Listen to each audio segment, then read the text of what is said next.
Hello, my dear little shining stars. How are you all? I hope you all are doing really very well. In our today's class, we are going to start your chapter number 3, and the name of this chapter is Uses of Water. In this chapter, my dear student, we are going to see what are the sources of our water from where we get our water supply. Okay, we are also going to discuss about dams and multi-purpose projects which are built, okay, which are built with the help of water sources. Okay, now we are also going to see about the water cycle. You all know about what is the meaning of water cycle, and as well as we are also going to see in what way we human beings are responsible for polluting our water. Okay, and also we are going to see the different methods is used for storing our water. Okay, so all this topic we are going to discuss in this chapter. Okay, now come with me and let's see the chapter. Living things cannot exist without water. We need clean water to drink, bath, cook with, clean and wash clothes and houses. They need water to grow crops. Water is also used for transportation and for generate electricity. My dear student, all living things, maybe human beings, maybe animals or maybe plants, they all need water for their own survival. हमें पानी क्यों चाहिए? नहाने के लिए चाहिए, पीने के लिए चाहिए, अपने कपड़ों को धोने के लिए चाहिए, अपने घर को नीट एंड क्लीन करने के लिए चाहिए। इवन हमें इलेक्ट्रिसिटी के लिए भी पानी चाहिए और साथ ही साथ हमें ट्रांसपोर्टेशन के लिए भी पानी चाहिए। ठीक है, about 97% of the water on earth is salt water. हमारे पूरे प्लैनेट अर्थ का 100% में से 97 पार्ट पानी से घिरा हुआ है। ठीक है, बट वो सॉल्ट वाटर है। About 2% is in the form of snow और आइस। 97 तो सॉल्ट वाटर हो गए ओशन और सीज में जो है। जो रेस्ट ऑफ द 3% बचते हैं उसमें से 2% ही हमारे पास फ्रेश वाटर है, आइस के फॉर्म में या स्नो के फॉर्म में। Only 1% is usable fresh water, और जो बचता सिर्फ 1% है ना, वही हमारे पीने के लायक है। तो सोच लीजिए, out of 100% only we have 1% water which we can drink. ठीक है, this water is not evenly distributed all over the world. Fresh water is available in rivers, lakes, tanks and wells. Even ये जो 1% हमारा जो पीने वाला पानी है ना, ये भी पूरे वर्ल्ड में बहुत ही अनइवनली डिस्ट्रीब्यूटेड है। ठीक है, कहीं पे ज्यादा है तो कहीं पे कम है। ठीक है, और ये जो 1% हमारे जो पीने लायक पानी है, ये हमारे रिवर्स में, लेक्स में, टैंक्स में और वेल्स में स्टोर्ड है। ठीक है, now my dear student, we are going to see what are the different sources of our water. Okay, so let's see. Water is obtain from a number of sources, some of them are given below. जो पानी है वो हम बहुत सारे sources से ले सकते हैं, तो कुछ इंपॉर्टेंट यहाँ पर डिस्कस किए हुए हैं। तो जो सबसे इंपॉर्टेंट सोर्स ऑफ वाटर है हमारा, वो है हमारा rain. Rain is the main source of water. It is the richest source. Rain is the pure form of water, but when rain droplets come towards the ground, they get mixed with dust and dirt. A large amount of rainwater gets collected in ponds, lakes, rivers and seas. जो rain water है वो हमारे water का सबसे important source है। ठीक है, और सबसे ज्यादा प्योर फॉर्म अगर हमारे वाटर का कोई है तो वो है रेन वाटर। ठीक है, लेकिन जब बारिश होती है और जब बारिश जमीन पे गिरता है तो वो जो प्योर फॉर्म ऑफ वाटर है वो खराब हो जाता है, मतलब डर्टी हो जाता है। क्यों, कैसे डर्टी हो जाता है? जमीन पे इतने सारे जो डर्ट होते हैं, गंदगी होती है, उनके साथ वो मिक्स हो जाते हैं। ठीक है, पानी, जो बारिश का पानी है वो हमारे रिवर्स में, लेक्स में, पॉन्ड्स में, टैंक्स में कलेक्ट हो जाता है। ठीक है, जब बरसात होती है। A plenty of rainwater seeps into the soil through very small pores. This water is known as underground water. और जब ये पानी गिरता है और जब ये नीचे जमीन पे आता है तो जमीन में बहुत छोटे छोटे होल्स के हेल्प से ये पानी नीचे चला जाता है, मतलब सॉइल के अंदर जाता है। सॉइल इसको पूरा एब्जॉर्ब कर लेता है। इसी को कहते हैं हम लोग underground water. Okay, so this is the source of our rainfall. Now we are going to see the another source of our water, that is tap water. The tap is the main source of getting water at home in cities. In cities, the water from rivers taken to the water works and collected in the water tank. अच्छा, tap water जो है ना, ये शहरों में, मतलब cities के लिए सबसे मेजर सोर्स है पानी का। ठीक है, पानी यहाँ पे शहरों में क्या होता है, पानी को फिल्टर किया जाता है और उसको सप्लाई किया जाता है टैप्स के थ्रू घरों में। The water from rivers and lakes is not clean enough to drink, so we clean the water in the tanks by filtering and adding things to kill germs. From the tanks, the water comes at our homes through big pipes. ठीक है, now rivers and lakes. Rivers are the important source of fresh water. इस पूरे हमारे planet अर्थ पे जो सबसे बड़ा source है हमारे फ्रेश वाटर का, मतलब जिसको हम पी सकते हैं, वो है हमारा रिवर वाटर। ठीक है, they are both perennial and non-perennial. There are both perennial and non-perennial rivers in India. हमारे इंडिया में दोनों टाइप के रिवर प्रेजेंट है, पेरेनियल और नॉन पेरेनियल। अब इन दोनों का क्या मतलब होता है, चलो आज देख लेते हैं। The Himalayan rivers are perennial and flow throughout the year. Perennial reverse का मतलब वो होता है माय डियर स्टूडेंट जो रिवर पूरे साल जिसमें पानी रहता है, ठीक है, मतलब वो रिवर सिस्टम जिसमें पूरे साल पानी आता है उसे हम पेरेनियल रिवर सिस्टम कहते हैं, ठीक है। हमारे नॉर्दर्न इंडिया में यानी हमारा जो हिमालय है, हमारा जो हिमालयन माउंटेन्स है, यहाँ से जितने भी रिवर्स निकलते हैं वो सारे के सारे पेरेनियल रिवर्स हैं। यहाँ पे पूरे 12 मंथ्स पानी रहते हैं, ठीक है। They are fed by melting snow. अच्छा, इसे पानी पूरे 12 मंथ्स आता कहां से है? क्योंकि हिमालय माउंटेन्स में बहुत बड़े बड़े स्नो और आइस के ब्लॉक्स हैं, तो वो जब मेल्ट होते हैं तो वो हमारे रिवर वाटर में आते हैं। इसीलिए हमारे नॉर्थ इंडिया के यानी हमारे हिमालयन माउंटेन से जितनी भी रिवर्स निकलती हैं वो सारे के सारे इसमें साल भर पानी होता है, इसीलिए पेरेनियल रिवर की कैटेगरी में आते हैं, ठीक है। Now the rivers of South India are non perennial. On the other hand side, my dear student, the rivers which is present in our South India, they are non-perennial. मतलब इसमें seasons में पानी रहता है और कुछ सीजन्स में इसमें पानी बिल्कुल भी नहीं रहता है. They do not flow throughout the year and depend on rainfall for their water. अभी कुछ सीजन में से पानी रहता है, मतलब बारिश के टाइम पे, मतलब बरसात के सीजन में, रेनी सीजन में इसमें पानी आता है, रेस्ट ऑफ द सीजन ये ड्राई रहती हैं. In the desert, rivers are seasonal and are dry most of the year. अब डेजर्ट रीजन में यानी राजस्थान में और रन ऑफ कच्छ एरिया जो हमारे गुजरात का है, जो डेजर्ट में आता है, यहाँ पे तो बहुत ही कम बारिश होती है और यहाँ पे बहुत ही कम पानी भी रहता है. यहाँ पे जो रिवर्स होती है सीजनल रिवर्स होती हैं, ठीक है. चलिए, freshwater lakes get their water from rainfall from rivers and underground springs. Ponds are also filled by rains. अब जो fresh water lakes होते हैं इसमें पानी हमारा रेनफॉल से आता है, अंडरग्राउंड स्प्रिंग से आता है. अब पॉन्ड्स में भी बारिश का पानी कलेक्ट होता है, ठीक है. Now we are going to see the next source of our water which is present in the form of seas and ocean. अब सीज और ओशन में हमारा 97% वाटर है, ठीक है. चलिए, a large amount of water sources are called seas and ocean. जो बहुत बड़ा सोर्स होता है पानी का, जहां पे पानी बहुत ज्यादा कलेक्ट होता है, उसे हम सी कहते हैं, और सी से भी बहुत बड़ा कहते हैं उसे ओशन, ठीक है. चलिए, sea water is salty. Sea water क्या होता है? सॉल्टी होता है. Where number of seas are joint it is called an ocean. अच्छा, ओशन किसे कहते हैं? सी का मतलब एक सी, जहां पे उसे हमने कह दिया कि ये हमारा जैसे अरेबियन सी हो गया, हमारा बे ऑफ बंगाल हो गया. लेकिन जहां पे बहुत सारे सी मिलते हैं तो उसका एरिया भी बड़ा हो जाएगा, पानी का कलेक्शन भी ज्यादा हो जाएगा. तो जहां पे बहुत सारे सीज मिल जाते हैं वो एरिया कहलाता है ओशन वाला एरिया, ठीक है. Pacific Ocean, Atlantic Ocean, Indian Ocean है, ठीक है.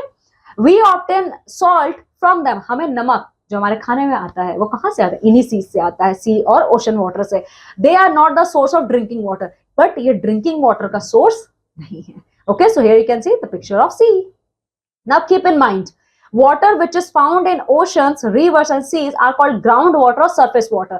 जो पानी आपको ओशन में, सी में और रिवर में मिलता है, इन तीनों में जो आपको पानी मिलता है उसी को हम ग्राउंड वाटर या सरफेस वाटर कहते हैं, ठीक है. The next source of our water is underground water. Now let's see. There are many sources, there are many resources of underground water. Underground water के बहुत सारे resources हैं. देख लेते हैं. When the rain water is absorbed by the soil, it reaches under the earth through the pores and holes. It is collected in the form of underground water.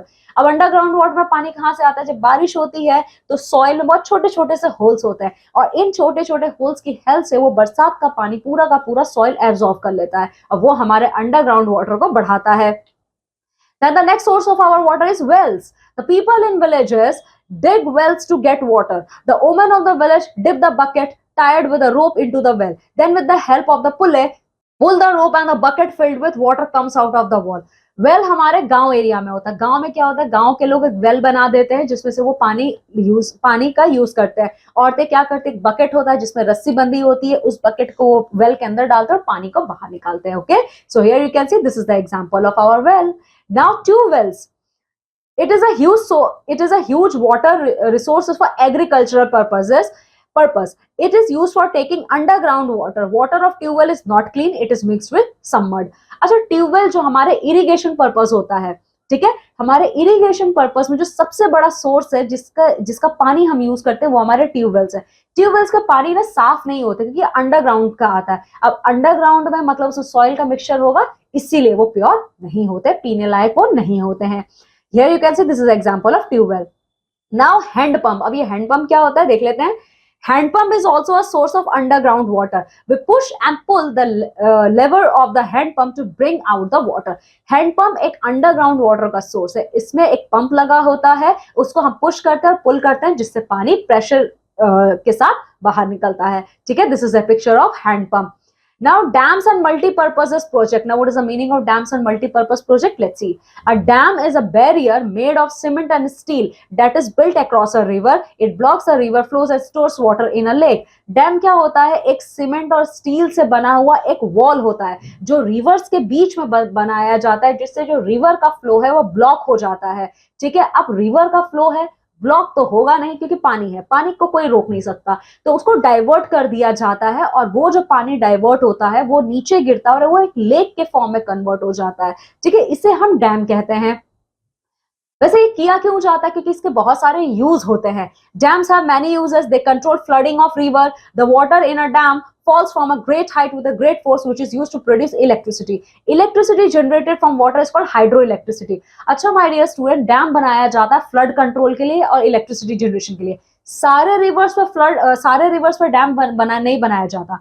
उन्हीं reverse पे dam बनाया जाता है जो फ्लड लाती हैं, यानी बरसात के टाइम पे या जिसमें बहुत ज्यादा पानी होता है, उन्हीं रिवर्स में हम लोग डैम बनाते हैं. ठीक है, तो जैसे दामोदर नदी है हमारा, ठीक है, हमारा भाखरा और नंगल जो हमारा रिवर है, इस पर डैम बनाया गया क्योंकि ये फ्लड लाते हैं बहुत ज्यादा अपने साथ. ठीक है, इसीलिए इन पर डैम बनाया गया. तो डैम बनाने से क्या होता है? पानी जो है उसका फ्लो रुक गया और उसको हमने डाइवर्ट कर दिया. तो जब यहाँ से डाइवर्ट होकर पानी जब लेक के फॉर्म में नीचे गिरता है, वो इतनी ज्यादा कैपेसिटी से ये नीचे गिरता है और वही कैपेसिटी हम यूज करते हैं इलेक्ट्रिसिटी प्रोडक्शन के लिए. ठीक है, चलिए.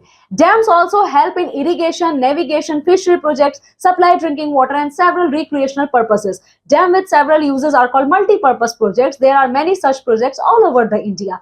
और डैम्स हमारे सिर्फ और सिर्फ फ्लड कंट्रोल के लिए नहीं, इलेक्ट्रिसिटी के लिए यूज नहीं होते हैं. डैम्स हमारे इरिगेशन के लिए यूज होते हैं, नेविगेशन के लिए यूज होते हैं, फिशरी प्रोजेक्ट्स के लिए भी यूज होते हैं, और यहाँ से पानी भी सप्लाई किया जाता है उन एरियाज में जहां पे पानी बहुत कम है.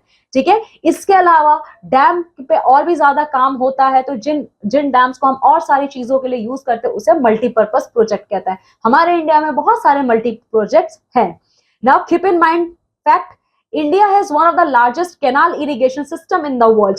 हमारा जो इंडिया है, यहाँ पे सबसे बड़ा कैनाल इरिगेशन सिस्टम है हमारे इंडिया का. ठीक है, और वो है हमारा इंदिरा गांधी कैनाल राजस्थान में. ठीक है, चलिए. Now we are going to see the water cycle. What is the meaning of water cycle? Let's see. आप लोगों ने वैसे अपने क्लास 3 में पढ़ा होगा ये, तो थोड़ा बहुत आपको इवापोरेशन, कंडेंसेशन, इसका आइडिया है. यही तो है आपका वाटर साइकिल. चलिए देखते हैं. Water from ponds, rivers and seas evaporate to form clouds and these clouds again form rain. जो पानी आपका पॉन्ड से, रिवर से, सी से, ओशन से, सन की हीट की वजह से भाप बनता है, वाटर वेपर बनता है, ये जाता है आसमान में और वहां पे ये रेन के टाइनी ड्रॉपलेट्स में कन्वर्ट हो जाता है, क्लाउड्स में स्टोर होता है, और ये जब बरसता है तो ये बरसने के बाद वापस उसी जगह आ जाता है जहां से ये वेपर बन के गया है. ठीक है, तो जब ये प्रोसेस कंटिन्यूअस चलता रहता है, इसी को तो हम कहते हैं वाटर साइकिल. ठीक है, the water cycle describes the continuous movement of water on, above and below the surface of the earth. ठीक है, वाटर साइकिल बार बार दिखाता है कि वाटर का जो मूवमेंट है वो जमीन के ऊपर, जमीन के अंदर और बीच में किस तरीके से हो रहा है. In the water cycle, there are few actions involved. These are evaporation, condensation and precipitation. Water cycle में 3 प्रोसेस आते हैं. evaporation आता है, कंडेंसेशन आता है, प्रेसिपिटेशन आता है. The turning of a liquid into a vapor or gas is called evaporation. evaporation क्या है? सन की हीट की वजह से जब पानी वेपर में कन्वर्ट हो जाता है उसे हम कहते हैं evaporation, यानी लिक्विड से वो गैस में कन्वर्ट हो गया. ठीक है, तो इसे कहते हैं हम evaporation. When the water vapor rises up in the atmosphere meets cold air, it once again changes into water. This is known as condensation. तो जब ये लिक्विड से कन्वर्ट हुआ गैस वापस ऊपर जाता है और जाने के बाद वहां पे वो ठंडी जगह पे यानी ठंडे टेम्परेचर से जब वो मिक्सअप होता है तो ये वापस कन्वर्ट हो जाता है पानी में. ठीक है, तो जब गैस कन्वर्ट होता है पानी में उसे हम कहते हैं condensation. When too much water vapor have accumulated in the air cannot hold it any longer. ठीक है। Then this water then falls to the ground, this is known as precipitation. तो इसी तरीके से जब बहुत सारे वेपर्स वापस से कन्वर्ट होते हैं पानी में और हमारा एयर, हमारा जो एटमॉस्फेयर है, जब उसे होल्ड नहीं कर पाता है तब वो बरस जाते हैं रेनफॉल के फॉर्म में, इसको कहते हैं प्रेसिपिटेशन। ओके, तो ये कंटिन्यूअस, ये सर्कल इवापोरेशन, कंडेंसेशन और प्रेसिपिटेशन का चलता रहता है, जिसे हम कहते हैं water cycle. Okay, so this is the picture of our water cycle. Now, what is water pollution? Now, my dear student, we are going to see what is the meaning of water pollution. क्या है water pollution? Let's see. When harmful substances get mixed with water, it is called water pollution.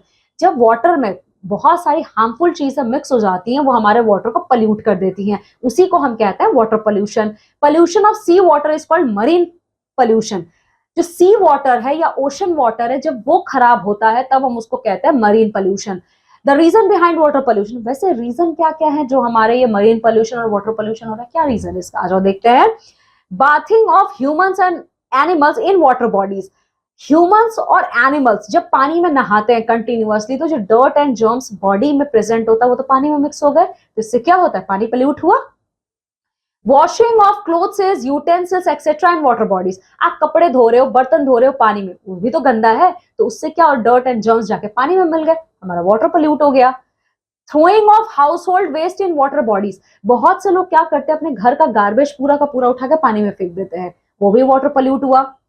Immersing ideals after worship in water bodies, बहुत सारे ideals को, बहुत सारे statues को क्या किया जाता है, पूजा करने के बाद पानी में बहा दिया जाता है, तो वो भी वाटर पोल्यूशन के लिए रिस्पॉन्सिबल हैं। Throwing dead bodies of animals in water body, animals जब मर जाते हैं उनकी डेड बॉडी को क्या किया जाता है, पानी में बहा दिया जाता है, तो जब वो डिकम्पोज होना शुरू होते हैं तो वो हमारे पानी को गंदा कर देते हैं। Adding sewage and chemicals from houses and factories in water bodies, ठीक है, फैक्ट्रीज से और घरों से जो सीवेज का कचरा निकल रहा है, जो भी केमिकल्स निकल रहा है, वो सब भी तो हमारे वाटर में जाके मिल रहे हैं, इससे हमारा वाटर पोल्यूशन बढ़ रहा है। Accidental leakage of oil known as oil spill from oil tankers और शिप्स इन ओशन, हमारे ओशंस के थ्रू बड़े बड़े शिप्स में जब ऑयल होता है वो एक कंट्री से दूसरे कंट्री में जब ट्रांसपोर्ट किया जाता है, तो कभी कभी क्या होता है, बैड लक, वो ऑयल जो होता है ना फट जाता है बीच में से, वो टैंकर्स फट जाते हैं, तो जब वो टैंकर्स फट जाते हैं तो वो ऑयल पूरा का पूरा लीक हो जाता है पानी में। And you all know my dear student, oil and water never mix up, ठीक है, तो जब वो कभी भी नहीं मिलते हैं तो इसका मतलब क्या है, उस ऑयल स्पिल की वजह से वहां के जितने भी मरीन एनिमल्स है ना वो मर जाते हैं और वो एरिया पूरा का पूरा पानी का पोल्यूट हो जाता है। So all these are the reasons behind water pollution. The harmful effects of water pollution, अब हमने वाटर पोल्यूशन तो देख लिया, अब इसके इफेक्ट्स क्या होते हैं हमारे ऊपर, let's see. Water pollution causes many allergies and water borne diseases, plants and animals that drink and live in or around that water become infected and unhealthy. Water pollution की वजह से बहुत सारी पानी से पैदा होने वाली बीमारियां आती हैं, बहुत ही ज्यादा एलर्जी भी होती है लोगों को, और साथ ही साथ जो भी प्लांट या एनिमल, जो भी प्लांट उस पोल्यूटेड वाटर के पास है और जो एनिमल्स उस पोल्यूटेड वाटर को पीते हैं वो या तो मर जाते हैं या तो बीमार हो जाते हैं। Fish and other animals may die and the balance of nature may get destroyed, fish और बाकी के मरीन क्रिएचर्स क्या होते हैं, इन वाटर पोल्यूशन की वजह से मर सकते हैं, मर जाते हैं, जिसकी वजह से हमारा जो साइकिल है, लाइफ साइकिल हमारे प्लैनेट अर्थ का, वो खराब होता है। Now keep in mind fact, water dissolves more substances than any other liquid, जितने भी लिक्विड सब्सटेंसेस हैं उसमें सबसे ज्यादा वाटर हमारा एक ऐसा लिक्विड है जो हर चीज को अपने अंदर घुलने की परमिशन देता है, मतलब सॉल्यूबल है। Wherever it travels, water carries chemicals, minerals and nutrients with it. पानी जहां जहां से जाएगा वहां की वो अपने साथ केमिकल्स को, न्यूट्रिएंट्स को, मिनरल्स को लेता हुआ जाएगा, ठीक है ना। Storage and handling of water, water is a precious natural gift. All living things need water to live. We should not waste water. Every drop of water should be saved. Water क्या है, हमारे mother nature का बहुत ही ज्यादा beautiful और बहुत ही ज्यादा precious gift है जो उन्होंने हमें दिया है, ठीक है। सारे living beings, may be we are humans, plants and animals, हम सबको पानी चाहिए पीने के लिए, अपने खुद के जीने के लिए, ठीक है। हमें पानी का एक ड्रॉप भी वेस्ट नहीं करना चाहिए। तो कौन कौन से वेज है जिससे हम अपने पानी को स्टोर कर सकते हैं, let's see. There are some ways to storage and handling of water. Water should be stored in clean utensil, आप हमेशा साफ बर्तन में पानी को स्टोर कीजिए। Drinking water should be kept covered, जो आपका पीने वाला पानी आप उसको हमेशा कवर करके रखो। Do not let water run unnecessarily, turn the tap of when it is not in use, पानी अगर आपको कहीं पे भी वेस्ट होता हुआ दिख रहा है, आप टैप को बंद कर दीजिए। आपका वो आपका खुद का घर हो या कहीं बाहर हो, कहीं भी अगर आप पानी को वेस्ट होता हुआ देखें, उसे तुरंत इमीडिएटली बंद कर दीजिए टैप को। गेट लीकिंग टैप्स रिपेयर, अगर आपके घर में कोई टैप है जो लीक कर रहा है, आप उसको तुरंत सही करवाइए। Wash your hands before taking water out of the container, आप अपने हाथ को हमेशा धोकर ही यूज कीजिएगा अगर आप कंटेनर से पानी को निकाल रहे हैं। Never dip hands to take out water, कभी भी आप अपने हाथों को डिप मत कीजिए पानी में, ठीक है। So in this way, my dear student, we have completed this chapter. Now come with me, let's see the wrap up of this chapter. About 97% of the water on earth is salt water. Absolutely right. The tap is the main source of getting water at home in cities. शहरों में सबसे ज्यादा important source क्या है जिसके through में पानी मिलता है? Tap. Accidental leakage of oil known as oil spill from oil tankers or ships in oceans. Rainwater gets polluted when it flows down the surface of the earth. Now we are going to see the fact corner. The amount of water present on the earth now is the same as it is when dinosaurs lived. ठीक है, हमारे planet earth पे उतना ही amount में पानी present है जब dinosaurs रहते थे तब, ठीक है। So my dear student, in this way we have completed this chapter. Now come with me, let's see the question answer of this chapter. So before explaining the question answer of this chapter, I would like to clear the concept behind OMR sheet. OMR sheet क्या है? OMR sheet वो sheet है जिसमें आपको answers देने होते हैं। 4 options होते हैं या 3 ऑप्शंस होते हैं। सही ऑप्शन को आपको पूरा सर्कल करना है, और अगर आप क्रॉस करते हो, टिक करते हो, हाफ कलर करते हो, सर्कल को बिना कलर किए छोड़ देते हो, वो गलत तरीका है आंसर देने का। तो सही तरीका क्या है OMR शीट में आंसर देने का? सर्कल को पूरा कलर कीजिए। Now A, tick the correct option, correct option को टिक कीजिए। Rain is the main source of water, sea water is salty, drinking water should be kept covered. Now filling the blanks. Water is also used for, चलिए देखते हैं water is also used for, किस लिए water use किया जाता है? आ जाओ देखते हैं। Use of transportation and to generate electricity, ठीक है। तो इसका आंसर आपका है transportation and generate electricity, used for transportation.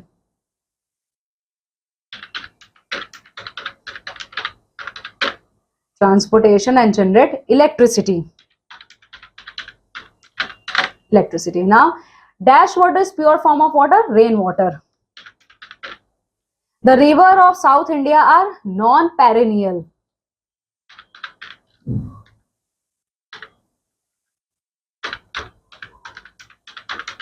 Non-perennial. Dash is a huge water resources for agriculture purpose. देख लेते हैं क्या है? Tube wells. Okay, so your answer will be tube wells.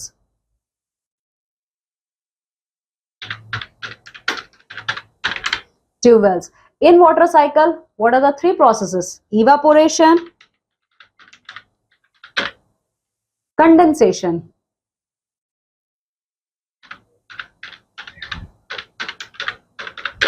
Condensation and precipitation. Precipitation actions are involved. F, pollution of sea water is called dash pollution. Pollution of sea water is called marine pollution.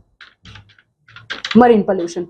Never dip dash to take out water. Never dip hands. Okay.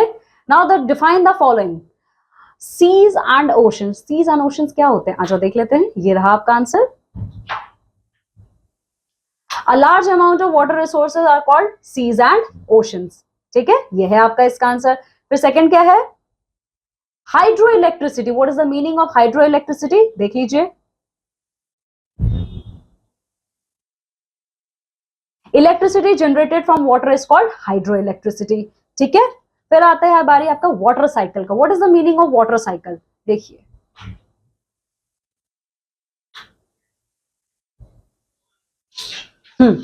water from ponds, rivers and seas evaporate to form clouds and these clouds again form rain. This process is called water cycle. फिर बारी आती है आपकी evaporation, condensation और precipitation की, ठीक है। तो ये तीनों यहाँ पे देखिए इसका आंसर दिया हुआ है। The turning of liquid into a vapor or gas is called evaporation. When the water vapor rises up in the atmosphere and meets cold air, it once again changes into water called condensation. फिर precipitation क्या होता है? Okay, the water falls on the ground is known as precipitation, ठीक है। तो ये तीनों हो गए। फिर बारी आती है वाटर पोल्यूशन और marine pollution. What is the meaning of water pollution and marine pollution? Let's see. Water pollution है आपका, देखो when harmful substances get mixed with water is called water pollution. और marine pollution क्या है? Pollution of sea water is called marine pollution. Okay. So in this one, my dear student, we have completed C. अब चलो आ जाओ D देखते हैं. Answer the following question. Why do we need water? हमें पानी क्यों चाहिए? ये रहा इसका आंसर देखिए. See, we need water to drink, for bathing purpose, for cleaning our houses and our clothes, and we also need water to grow our crops, as well as we also need water for our transportation and for generating electricity. ठीक है, तो ये है आपका A का answer. B question आपसे क्या पूछ रहा है, देखिए. What are the various sources of water? Describe any two of them. तो बहुत सारे sources अभी हमने पढ़े हैं, है ना. तो आप सबसे पहले ये डिस्क्राइब करेंगे. ठीक है, चलिए. तो सबसे पहले आप नाम बताएंगे कौन कौन से सोर्सेज है. तो सोर्सेज में आप बताओगे rain, tap water, rivers and lakes, seas and ocean, underground water, wells, tubewells, hand pumps, dams and multipurpose project. इनमें से कोई भी दो आप एक्सप्लेन कर देंगे according to your choice. Now C में क्या है, चलिए देखिए. What is called dam? Describe its uses. Dam क्या है और उसका यूज बताइए. तो देखिए, dam is a barrier made of cement and steel that is built across a river. It blocks the river flows and stores water in a lake. ठीक है. अब दूसरा, इसी का दूसरा पार्ट क्या है देखते हैं. Describe its uses. हमें डैम का यूज बताना है. ठीक है, तो देखिए डैम का क्या यूज है. Dam is used for controlling river flood, okay, and it also used for generating electricity, okay. Used in irrigational purposes, navigational purposes, fishery projects. It supplies drinking water in the nearby areas, and as well as it is also used as a multi-purpose projects. ठीक है. अब इसके बाद क्या है. Describe water cycle in your own words with the help of diagram. अब water cycle को आपको अपने words में describe करना है diagram की help से. तो ये रहा water cycle. इसमें आप evaporation process, condensation process और precipitation process को अच्छे से describe करेंगे अपने words में. और साथ ही साथ यहाँ पे ये जो water cycle का diagram दिया है आप इसे भी बनाएंगे. ठीक है, चलिए. फिर क्या आता है, what is water pollution? What are its causes? water pollution क्या है, उसके causes क्या क्या है. तो चलिए देखिए. Water pollution, the meaning of water pollution is when harmful substances get mixed with water. ठीक है, और रीजन क्या क्या है. तो रीजन कोई भी आप दे सकते हो. ये जो 7 रीजंस है इसमें से कोई भी आप 3 या 4 रीजंस आप दे सकते हो according to your choice. Okay, now explain some harmful effects of water pollution. Okay my dear students, ये देखिए harmful effects of water pollution. तो क्या है पहला हमारा water pollution. So the following are the harmful effects of water pollution. Like 1. Water pollution causes many allergies and waterborne diseases. 2. Plants and animals who drink or live in or around become infected or unhealthy. 3. Fish and other water animals may die and balance of nature may get destroyed. ठीक है, तो ये सारे उसके harmful effects हैं. फिर आता है write down some ways to storage and handling water. ठीक है, तो क्या क्या हो सकता है देखो. There are some ways to storage and handling of water. So out of all these, my dear student, you can write any 3 or 4 according to your choice. Okay. Okay, now activity time. इसमें क्या करना है. A. Discuss the importance of drinking water and the reasons why we should conserve it. यहाँ पे आपको discuss करना है अपने फ्रेंड्स के साथ क्लास में माय डियर स्टूडेंट कि ड्रिंकिंग वाटर का क्या इंपॉर्टेंस है और क्या रीजन है कि हमें ड्रिंकिंग वाटर को बचा के रखना चाहिए. अभी आपने चैप्टर में पढ़ा है. B. Draw a beautiful diagram of water cycle and paste it in your classroom. B activity में आपको क्या करना है, एक चार्ट पेपर पे आपको वाटर साइकिल का एक डायग्राम बनाना है और साथ ही साथ उस चार्ट पेपर को आपको अपने क्लास में पेस्ट करना है. See. Visit the city water work और the water treatment plant and see how the water is purified and how it reaches the taps in our homes. आपके एरिया में जो भी वाटर प्यूरिफिकेशन प्लांट है आप वहां जाइए और वहां जाके आप देखिए किस तरीके से वाटर को प्यूरिफाई किया जाता है बहुत सारे स्टेप्स में, और वो वाटर किस तरीके से हमारे होम्स में टैप सिस्टम के थ्रू सप्लाई किया जाता है. B. Collect and paste the picture of different sources of water in your scrapbook. आप अपने स्क्रैप बुक में जितने भी sources of water अभी आपने पढ़े हैं उनका पिक्चर कलेक्ट कीजिए, उसको पेस्ट कीजिए. Okay? Okay, my dear student, in this way we also completed our chapter number 3. Now, my dear student, here comes your work. Just go thoroughly through this chapter and complete all the exercises. Okay? Now I'm taking leave and going to meet with you all in your next class with a new chapter. Till then, my dear students, you have to take very good care of yourself. Bye.